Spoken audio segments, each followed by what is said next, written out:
भारतवर्ष की भूमि ने अपनी ताप और ऊष्मा से कई नेताओं को जना है, पर उनमें कुछ ही ऐसे चेहरे हैं जिन्हें नेताजी की उपाधि मिल सकी। एक नेताजी देश की आजादी में अग्रणी नेताओं की भूमिका निभा रहे नेताजी सुभाष चंद्र बोस। तो वहीं दूजी बारी आती है सियासी दंगल के मजबूत पहलवान, जिन्होंने अपने दाव से न जाने कितनों को पटखनी दी। डॉक्टर लोहिया के विचारों पर चलने वाले उत्तर प्रदेश के 3 बार के मुख्यमंत्री, संयुक्त मोर्चा की सरकार में देश के रक्षा मंत्री, समाजवादी पार्टी के संस्थापक नेताजी मुलायम सिंह यादव।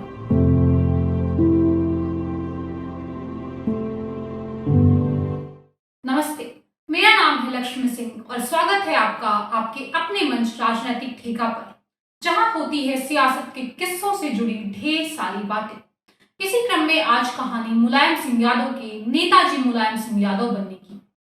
22 नवंबर 1939 उत्तर प्रदेश के इटावा जिले के सैफी नामक गांव में सुधीर सिंह यादव के परिवार में मुलायम सिंह यादव का जन्म होता है।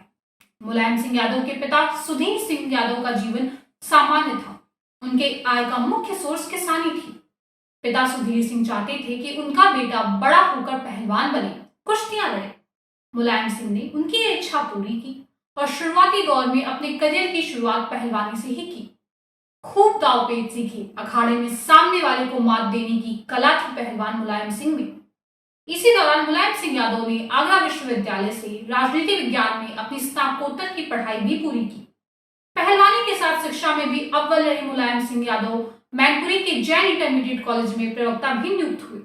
वही मैनपुरी जिसका प्रतिनिधित्व आने वाले दिनों में मुलायम सिंह यादव को करना था। हालांकि राजनीति में सक्रिय होने के बाद उन्होंने त्याग पत्र दे दिया।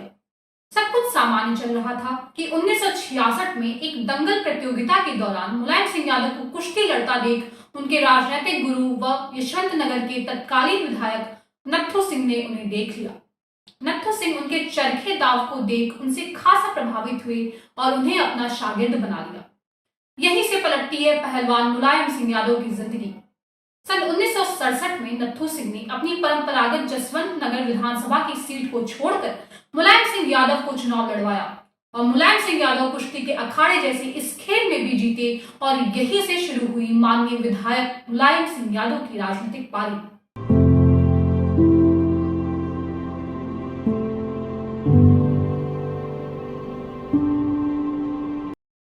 1967 में विधायक बनने के बाद उन्होंने अपनी छवि जननेता के रूप में बनाई। लोगों से मिलना, उनकी समस्याओं को सुनना, उन समस्याओं का निस्तारण और अपने धुर विरोधी सरकार पर सदन में जमकर बरसना उन्हें बनाता है नेताजी मुलायम सिंह यादव। इसके बाद आता है आपातकाल का दौर।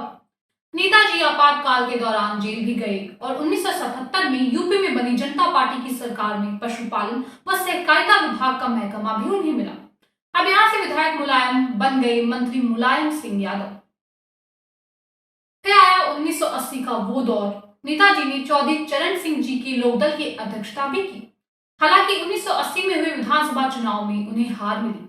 उनकी हार पर आज भी लोगों का मानना है कि नेताजी हारे नहीं थे, बल्कि शासन प्रशासन के बल पर उन्हें हराया गया था। समय बीतता गया। सन 1982 में विधान परिषद का सदस्य बनाकर उन्हें सदन भेजा गया और उन्होंने नेता प्रतिपक्ष के रूप में अपनी अहम भूमिका निभाई। नेताजी की राष्ट्रवाद, समाजवाद, लोकतंत्र, धर्मनिरपेक्षता में अटूट आस्था थी। समाज के अंतिम तबके, गरीब, असहाय, दलित, शोषित वर्ग के लोगों के लिए उन्होंने खूब आवाज उठाई और यही कारण है कि इन लोगों ने मुलायम सिंह यादव को अपना नेता चुना।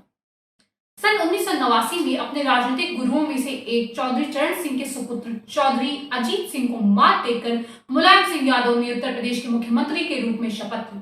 मंत्री मुलायम अब मुख्यमंत्री बन चुके थे, पर अंदाज वही पुराना वाला, जहां तहां गांवों का दौरा, अपने कार्यकर्ताओं की फिक्र, जनता की समस्याओं का समाधान।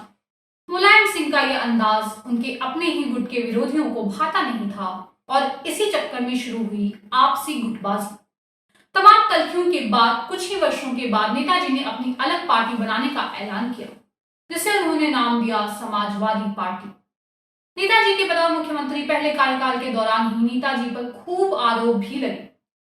जब 30 अक्टूबर 1990 को यूपी पुलिस ने अयोध्या में एकत्रित हुए कार सेवकों पर गोली चला दी, जिसमें कई कार सेवक मारे गए थे, हालांकि मुलायम सिंह ने इस मसले पर खुलकर अपने विचार रखे।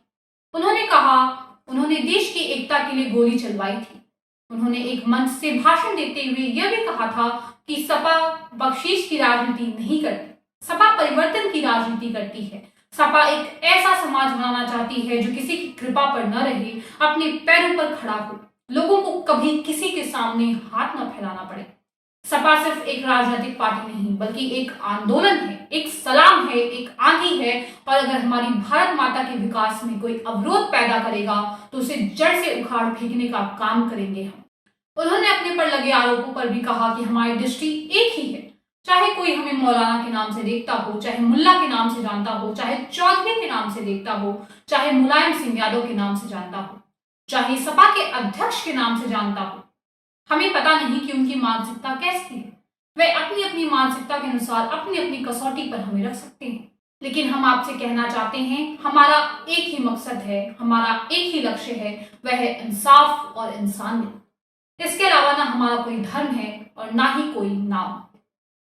दिसंबर 1993 का वो दौर, मुलायम एक बार फिर मान्यवर कांशीराम की बसपा के समर्थन से सूबे के मुख्यमंत्री बने।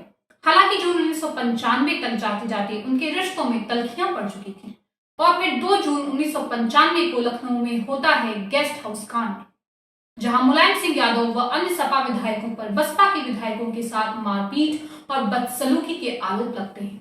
राजनीति में दिलचस्पी रखने वाले तो भली भांति इस गेस्ट हाउस कांड से परिचित होंगे। इसके बाद बसपा अपना समर्थन वापस लेती है और मुलायम सिंह यादव गंवाते हैं अपना मुख्यमंत्री पद। फिर आता है 1996 का वो दौर, देश में लोकसभा के चुनाव आते हैं। मुलायम सिंह यादव भी पीछे नहीं हटे और मैनपुरी लोकसभा सीट से जीत दर्ज कर पहुंच जाते हैं संसद के गलियारों में, और तमाम उठापटक के बाद बनती है संयुक्त मोर्चा की सरकार और मुलायम सिंह यादव को रक्षा मंत्रालय का जिम्मा दिया जाता है। फिर चर्चा में आता है उनका सबसे अहम फैसला, जब उन्होंने जवानों के पार्थिव शरीर को ससम्मान उनके घर भेजने की शुरुआत की थी। उनके इस फैसले की सराहना उनके विरोधी आज भी करते हैं। हालांकि संयुक्त मोर्चा की सरकार स्थिर न रह पाई और आपसी कलह के चक्कर में सरकार गिर गई। इसके बाद नेताजी फिर एक बार उत्तर प्रदेश की राजनीति में सक्रिय हुए और 29 अगस्त 2003 को तीसरी बार सूबे के मुख्यमंत्री के रूप में शपथ ली। 13 मई 2007 तक इस पद पर बनी रहे। 2007 में हुए विधानसभा चुनाव में सपा की हार हुई, पर मुलायम सिंह यादव ने हिम्मत नहीं हारी और 2012 तक मायावती के नेतृत्व वाली बसपा सरकार को घेरते रहे। 2012 में उनके परिश्रम का फल एक बार फिर उन्हें जीत के रूप में मिला और सपा ने पूर्ण बहुमत से सरकार बनाई। हालांकि इस बार नेताजी खुद मुख्यमंत्री नहीं बने। उन्होंने अपने राजनीतिक उत्तराधिकारी के रूप में अपने बेटे अखिलेश यादव को घोषित कर उन्हें मुख्यमंत्री बनाने का निर्णय लिया। मुलायम सिंह अब धीरे धीरे राजनीतिक जीवन से दूरी बनाने लगे। हालांकि उन्होंने 2014 और 2019 के लोकसभा चुनाव में मैनपुरी की जनता का प्रतिनिधित्व किया। बढ़ती उम्र ने अब उन्हें शारीरिक रूप से कमजोर कर दिया था, पर अंतिम समय तक मुलायम सिंह अपने जनता और कार्यकर्ताओं के हित के लिए लड़ते रहे। 10 अक्टूबर 2022 को इलाज के दौरान गुरुग्राम के मेदांता अस्पताल में मुलायम सिंह यादव ने अंतिम सांस ली और इसी के साथ भारतीय राजनीति ने समाजवाद के एक और प्रखर ध्वजवाहक को खो दिया। मरणोपरांत नेताजी को बीते गणतंत्र दिवस के अवसर पर देश के दूसरे सर्वोच्च नागरिक सम्मान पद्म विभूषण से भी नवाजा गया है। नेताजी लोगों के बीच अब नहीं है, पर लोगों के बीच हैं उनकी स्मृतियां, उनके बनाए पद चिन्ह, जिन पर चलने को आज भी उनके अनुयायी कोशिश कर रहे हैं। शुक्रिया।